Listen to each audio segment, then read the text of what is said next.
क्या हो गया है विवान को, वो क्यों हाथ धो के पीछे पड़ गया है करण के? क्योंकि कल जो हमने फाइटिंग देखी ना, बिल्कुल भी समझ के बाहर थी और उसकी कोई भी ज़रूरत नहीं थी। और विवान, ये बड़ा स्ट्रेंज है कि आपकी वाइफ आई और उन्होंने करण के बारे में डेफिनेटली बोला कि वो बहुत डिमीनिंग बातें करते हैं, या जो भी वो बोलते हैं वो आपको जूनियर आर्टिस्ट बोलते हैं, दैट इज़ ओके। वो आपका गुस्सा जायज़ है, आप ज़रूर एक लड़ाई लड़िए।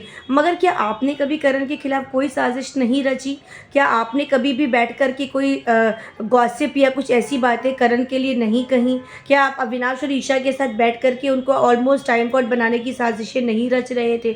जब ये सब था, तो फिर इतना ज़्यादा जो ग्रज निकल रहा है करण के लिए, वो क्यों?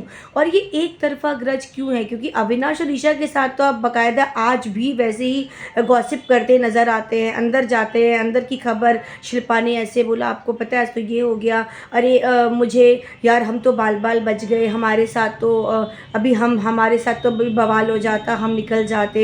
अगर श्रुतिका वहाँ से दिग्विजय को शिफ्ट करके हम में से किसी को टॉप बॉटम 6 में डाल देती, तो हम में से जाने के चांसेस, ये सब बातें विवेन बिल्कुल भी शोभा नहीं देती। क्योंकि आप बहुत मेच्योर हो, बहुत सेंसिबल हो, और आप एक बहुत बेहतरीन एक्टर हो, और एक बहुत, जितना हम जानते हैं, आप एक बहुत बेहतरीन इंसान भी हो।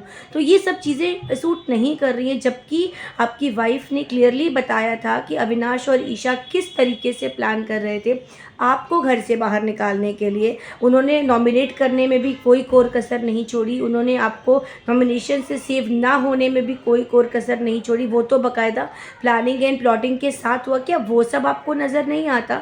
और उल्टे आप तो अपनी वाइफ से ये कहते हुए भी सुने गए कि हाँ, मुझे तो पता था कि ऐसा हुआ है। तो फिर वो जो करे वो सही है। और करण ने डिमीनिंग बातें करी, चलो ठीक है, लेकिन करण ने कभी आपको घर से बेघर करने की कोई साजिश नहीं रची।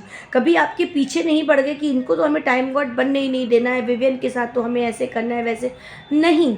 नॉर्मल कन्वर्सेशन होता है, ऑब्वियसली ये घर में रह रहे हैं तो कुछ ना कुछ मनमुटाव होगा, तो करण ने वो चीज़ें जाहिर करी, दैट इज़ ऑब्वियस। तो जहाँ करण भी सही नहीं थे, चलो ठीक है, उन्होंने बोला। लेकिन अविनाश, ईशा, वो आज भी इतने अच्छे दोस्त हैं, आप उनको अपने लोग, हमारे लोग, मेरे लोग अभी भी बोल रहे हो। मतलब आपको ये समझ में नहीं आ रहा है कि अगर करण आपको नॉमिनेट करता है तो वैलिडिटी समझ में आती है कि वो एकदम सही है। चलो, आप दोनों की उतनी अच्छी बॉन्डिंग नहीं है।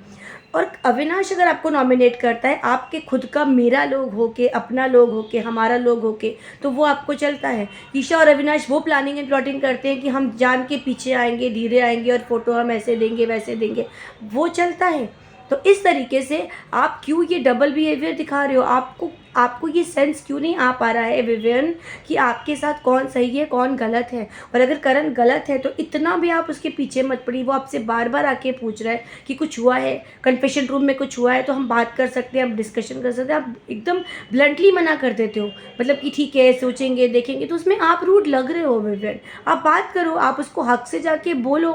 जब वो बोल रहा है इतना चौड़ा होके, खुल के, कि 30 सेकेंड, 12 सेकेंड, 10-20 सेकेंड से ज़्यादा हमारी फ़ोन कॉल पे बात नहीं हुई, that is only hardly 3 times की खतरों के खिलाड़ी में okay see you bye bye हो गया, तो फिर क्यों इतना ज़्यादा आप उसको ये बता रहे हो कि आप बहुत अच्छे दोस्त हो और उसने आपके पीठ पीछे छुरा भोंका है, वो आपके लिए उल्टा सीधा? और आपकी वाइफ क्यों इस तरीके से बोल कर कि कहीं उनको इतना इतना ज़्यादा स्पेशली उनके ऊपर डाल के, क्या रजत ने आपके खिलाफ नहीं करा? क्या बाकी लोगों ने नहीं करा? क्या श्रुतिका ने नहीं करा? सब करते हैं विवियन, वो एक घर है। तो कम से कम आप इतनी मैच्योर और सेंसिबल हो कि आप ऐसा मत दिखाओ, और अपने सही गलत को पहचानो कि अविनाश और ईशा एक्चुअल में आपके एंटी हैं।